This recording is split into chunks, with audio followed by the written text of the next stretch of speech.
Дорогие друзья, мы сейчас находимся на участке ботанического сада.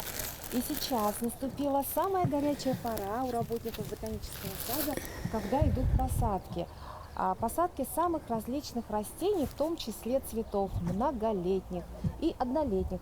Но вот здесь на участке в основном расположены многолетники. Для чего высаживают? Для того, чтобы горожане и жители близлежащих районов могли приехать сюда, в ботанический сад, за рассадой этих цветов и украшать ими смогли бы свои участки. Екатерина Александровна, здравствуйте. Здравствуйте. Сегодня мы будем говорить о многолетних растениях, а именно луковичных. Их очень-очень много, этих растений. Про какие именно сегодня пойдет разговор? Сегодня мы поговорим о таких луковичных, как лилии. Лилии у нас тоже есть, присутствуют разные лилии. Да? Они у нас, во-первых, отличаются по зимостойкости. Есть у нас лилии, которые в наших условиях хорошо зимостойки, а есть лилии, которые нужно их выкапывать и их где-то хранить в зимнее время в теплом помещении. Кроме лилий у нас есть тюльпаны, рябчики, о которых тоже мы сегодня поговорим. Они все луковичные. Это все луковичные. Кроме них в группу луковичных еще входят гиацинты, гладиолусы, нарциссы. Да, но это уже совсем другая категория, которая у нас, к сожалению, не зимует. Поэтому мы сегодня поговорим о перспективных растениях, которые можно выращивать в наших условиях. И сегодня сделаем акцент на тех растениях, которые у нас зимуют.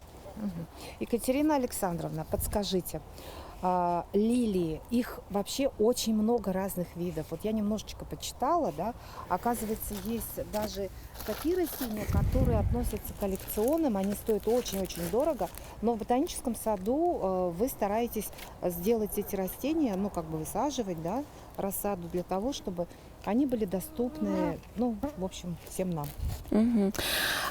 Хотелось бы отметить, да, что большинство представленных сортов нашей коллекции это азиатские гибриды лилий.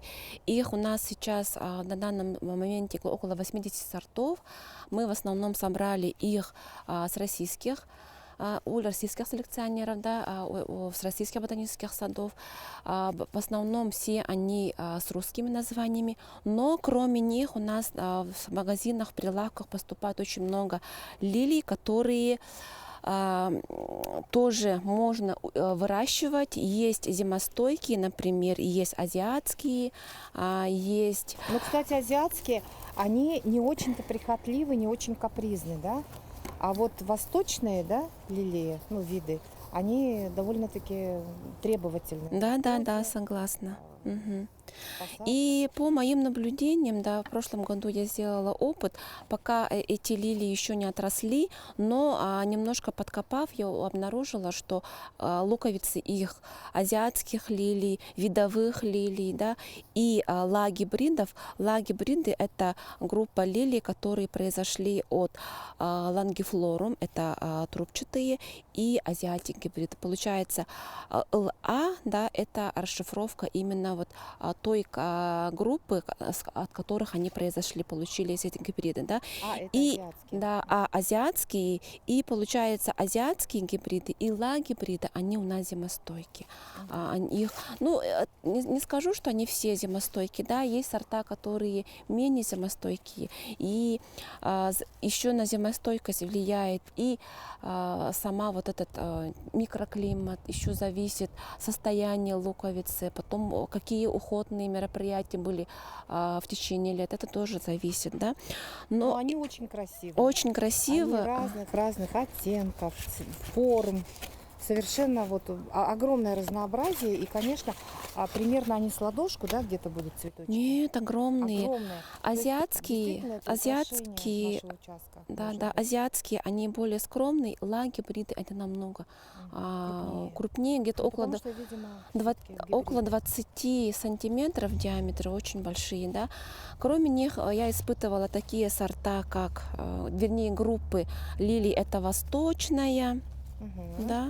да, оты гибриды, это орлеанские трубчатые, да, потом лонгифлорум, это длинноцветковые, да, и еще ло-гибриды, да. К сожалению, вот эти группы, они у нас не зимостойкие, поэтому я их выкапывала, да, выкапывала и их хранила в хранилище. Они у меня очень хорошо перезимовали. Хранилище при какой температуре? При температуре плюс 5, плюс 4, плюс 3, да, это у нас специальные помещения. Я их держала во влажном мхе, да, обязательно у каждого сорта у меня есть этикетки. После хранения, да, вот как раз сейчас самое время, начало июня, чтобы их высадить на улицу, да. Как мы сажаем? Та же процедура, которую мы должны сделать с землей. Да, мы должны освободить от сорняков, прочистить все корневища, да, потому что все лилии, они не конкурентно способны с сорняками. Поэтому нужно исключить Очень сорняку. нежные растения, ну как и само.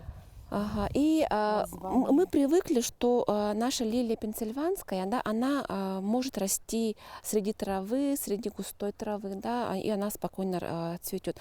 Но это такой вот процесс, он не может идти сортовыми. Сортовыми сразу уже теряют свою декоративность, начинают уже болеть, цветение уже сокращается, и поэтому нужно прям ограничивать, чтобы сорняки не проникали, и нужно это все прочищать. Перелопачиваем, разрыхляем, перелопачиваем грунт на штык лопаты, потому что корневая система луковичных, она довольно глубоко уходит, да, и на 1 квадратный метр можно добавить одно ведро перегной, и это все распределить, это все перепахать, да, и разровнять гравлями. Поливать нужно чем? Пока еще не поливаем. После посадки поливать. Это процесс подготовки земли. Вот я уже подготовила. Если у вас суглинистая почва, добавляем песок. Если у вас, наоборот, такая супесчаная почва, песка много, да, то нужно добавить уже земли, более глинистой, более дерновой земли, да, и должна, вообще лилии любят землю такую супесчаную или суглинистую, такую легкую, да, и чтобы она плодородная Именно была. азиатская лилия. Все лилии, Все лилии, ага. А какие-то любят же солоноватую почву.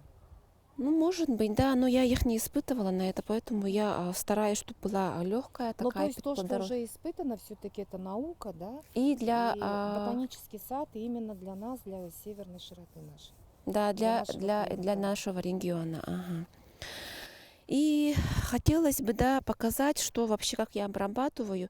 Видовые тюльпаны, рябчики мы сильно не обрабатываем. Если на них есть какие-то, вот как раз у нас рябчики, да, это молодые луковички, этим луковичкам возраст 3 лет. То есть это это совсем. не лилии уже, Это уже растения, рябчики, да. Но технология посадки, да, технология обработки луковиц, она такая же, как у всех луковичных. Поэтому я их объединила. Вот это рябчики. И потом я покажу, на какую глубину. Да. Обычно, если это весенняя посадка, да, то она уже сама диктует, на какой глубине. И вот видите, светлая часть, она должна быть в земле. Получается, мы на таком уровне должны сажать. Вот сантиметр над светлой частью. Это нашего рябчики, да, отростка. они сами регулируют. Потом вот у нас лилия пенсильванская. Да, пенсильванская, видите, уже структура луковиц, она немножко другая. Уже чешуйки, они более из мелких долей собраны, да, и видите, тоже сама она регулирует. Если это осенняя посадка, да, то мы уже вот этот не можем ориентироваться, просто мы должны ориентироваться на диаметр луковицы. Это тоже касается и азиатских, и других лилий, которые нужно сажать. Поэтому мы берем диаметр луковицы и на 2 диаметра примерно, да, от дна мы вот делаем. В глубину сажаем. В глубину. Получается, у лилии пенсильванской на такой глубину должны мы высадить. И вот представьте себе, это штык лопаты, то есть вот на вот примерно вот такую вот ширину, да? Она, высоту, вернее. земля Ну, обработана, ага, глубину ну, обработана, да? сажаем. Ага. И это у нас в основном зависит от возраста луковицы, Ну, да, это вообще такая растений. маленькая. Естественно, маленькие, они будут сажаться на меньшую глубину. Ага. Потом я хотела бы показать лилию кудряватую. Вот М, посмотрите, да, у нее уже луковица совсем другая, другого цвета. Похоже на лук репчатый. Да, ага. И посмотрите, да, она уже диктует нам уже большую глубину. Мгм. Да? И у лилии кудряватой, лилия мартаган, царские кудри еще по-другому называют, да, у них это тоже молодая луковица, это пока еще не цветущая, да, это вегетативная луковица.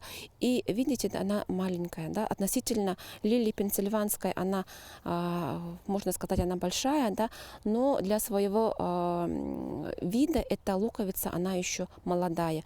Вообще у лилии кудряватой диаметр луковицы, да, достигает где-то до 7-8 Мгм. диаметров. Ну, это где-то вот мой Мгм, да, пучок, да, да? да. И, естественно, да, такая луковица должна уже сидеть на большую глубину, примерно Мгм. где-то на 20 сантиметров тоже она достигает. Потом у меня спрашивают, да как вообще они сами регулируют? Мы же все-таки сеем семенами или же сажаем маленькими луковичками, а почему потом они идут на такую глубину, да? Это вопрос, можно сказать, самой биологии, да, и наша природа очень мудрая, и оказывается, да, у лилий есть, вообще у луковичных есть разные механизмы углубления, да. Например, у лилий это корни, которые втягивают, да, это получается, они растут, а потом через какое-то время они сокращаются. Видите, они как будто чулок этот собрались, да, натянули, и потом она вот таким образом стягивает, да, и луковица, она постепенно углубляется самостоятельно. Тоже Такую очень интересно, да. необходимую, нужную Да, ей и глубину. с каждым возрастом, да, она вот ищет свою определенную глубину, да. М. Они могут так очень хорошо регулировать себя видовые. Когда вы посадите вот эти вот луковичные растения, посмотрите, как выглядит. Это тюльпан поздний, очень красивый, нежный цветок. Прям глаз радует, вот внутри как солнышко. А вот здесь вот у нас рябчики. А рябчики как будут цвести?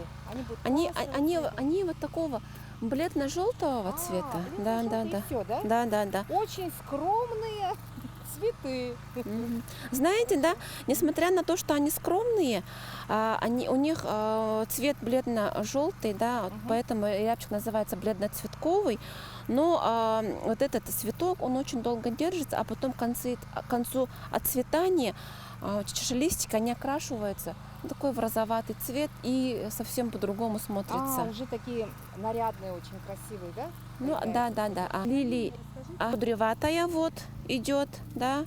А лилия пенсильванская вот только начинает отрастать. Вы видите, только идут. Это лилия пенсильванская, а это лилия кудряватая. И они очень различаются, да? Конечно, да. Лилия пенсильванская вот где-то около 80-90 сантиметров на такой высоты, а лилия кудряватая, она будет с меня ростом, даже выше. В прошлом году выше было. Так, вообще люди интересуются, да, как быстро можно получить цветы, да, из семян. Если мы посеяли семенами лилии пенсильванскую, то мы можем цветы дождаться на 3-й год. Да? А если лилию кудряватую из семян, то первые цветы появляются на 7-10 год.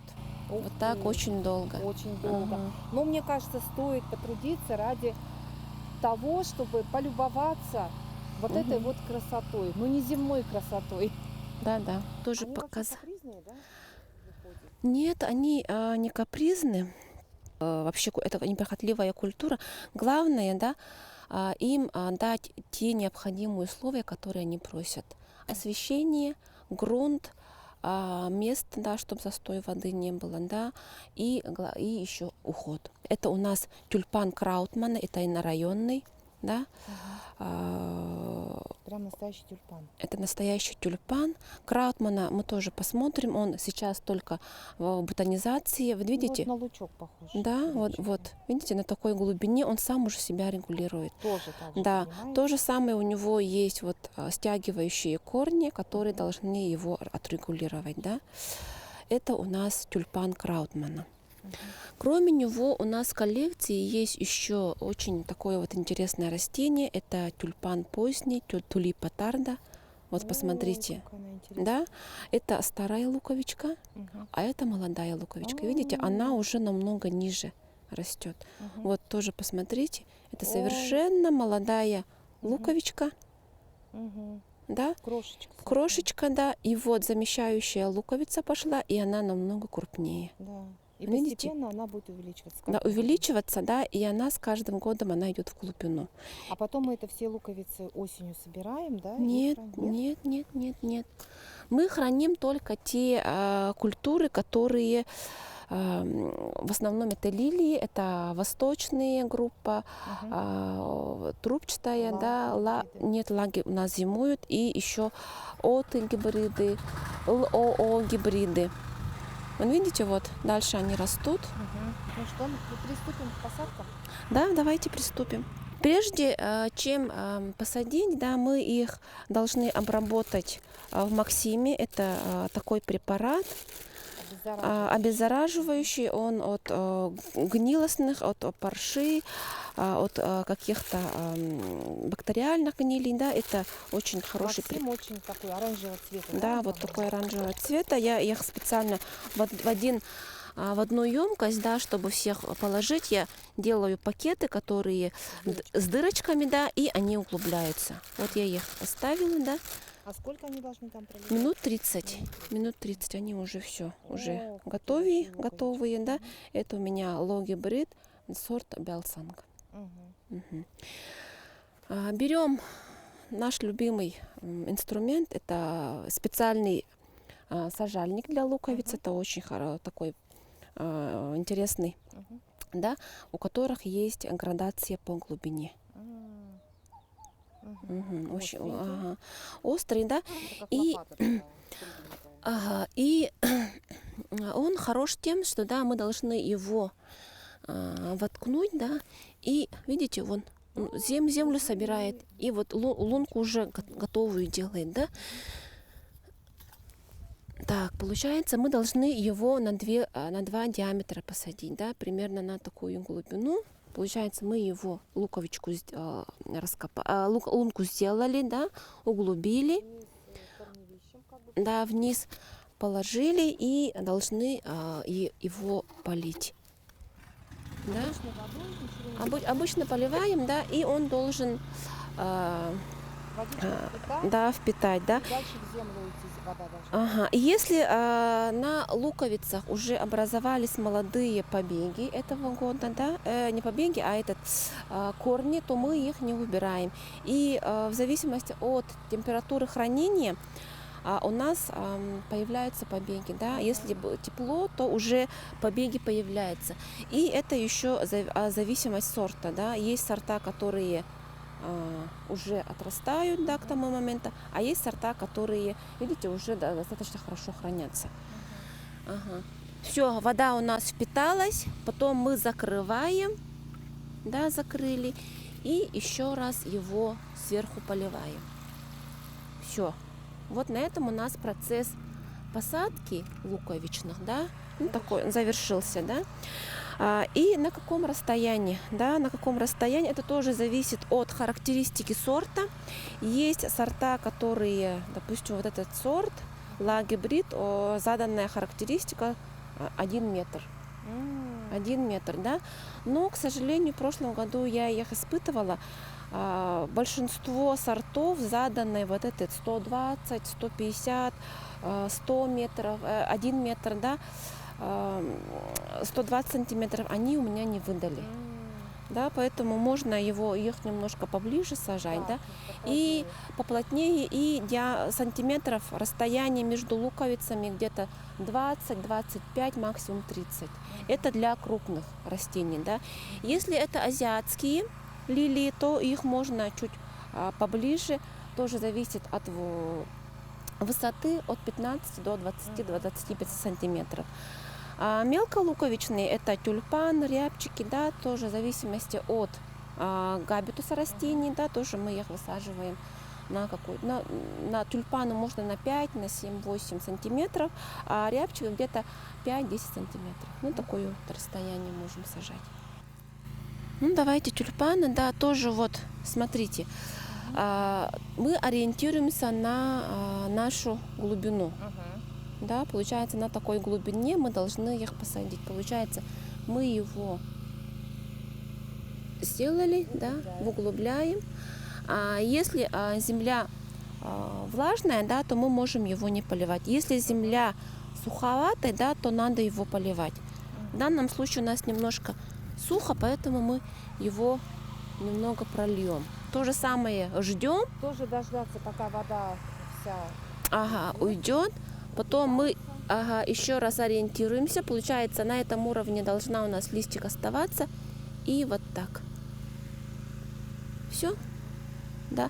Не надо вот как-то вот плотненько почву там вот так. Нет, сильно не надо, да, потом почва сама осядет, а потом она сама уплотнится. Ну, дорогие друзья, вот обратите внимание, вообще грядка, да, она абсолютно ровная, хорошо прям вот подготовленная, вообще ни одного сорняка на этой грядке, да, хотя уже, ну, как мы на свои огороды ориентируемся, на наших огородах уже вовсю там цветут сорняки, вот уже в эту пору. А вот здесь, на этом участочке, у нас очень чистенькая земля. То есть вы все лето, да. В прошлом году все это чистили, да? Да, в прошлом году у меня здесь сидели лилии, и сейчас тоже они возвращаются на место, да. И вообще рекомендуют лилии возвращать на то место, допустим, они просидели 4-5 лет на одном месте, потом их должны сделать севооборот. На это место мы можем высаживать бархатцы, настурции, те, которые дают фитонциды и для обеззараживания. Да, почему это мы делаем? Так как у лилий есть, это касается только лилий, да, у этих рябчиков, у тюльпанов таких заболеваний нет. Это касается лилий. У лилий есть специфическое заболевание, которое называется фузариоз. Да, это когда луковица, она поражается, и она становится как ржаво таким вот пятнышками покрывается. И чтобы этого не было, да, мы обеззараживаем ее в Максиме, да, и мы еще их должны вот эти землю, потому что фузариоз, вот эти бактерии фузариоза, да, это гриб, да, вернее грибы, вот эти споры, они находятся в земле, а их никуда мы не можем избавиться. Просто когда они сидят плотно и долгое время, то фон вот этот грибной, он усиливается. Просто нужно его через какое-то время, да, пересадить в другое место, а эту землю нужно восстановить. Обычно мы это восстанавливаем бархатцами. В сроки цветения тюльпаны у нас в данное время в конце мая, в начале июня цветут. Сейчас у нас цветут тюльпан поздний, тюлипатарда. Потом будут цвести другие тюльпаны. Тюльпан Краутмана, тюльпан умурензис, амурский, да. Потом пойдут рябчики, да, азиатские, а потом дальше идут видовые лилии. Это наша лилия пенсильванская, лилия кудряватая. Они цветут где-то с 20-х чисел июня. А азиатские лилии будут цвести с конца июля, начала августа. А все восточные, вот эти другие группы, да, они уже цветут позже. Они где-то во второй половине августа цветут. Дорогие друзья, ну вот лилий очень огромное количество разных совершенно видов, но самые такие вот неприхотливые и самые те, которые прижились у нас на нашей северной земле, вот как мы сказали, это азиатские лилии, трубчатые лилии, лагибриды, это тюльпаны, не помню, как они называются. Ага, конечно. Но, в общем, дорогие друзья, пробуйте, сажайте.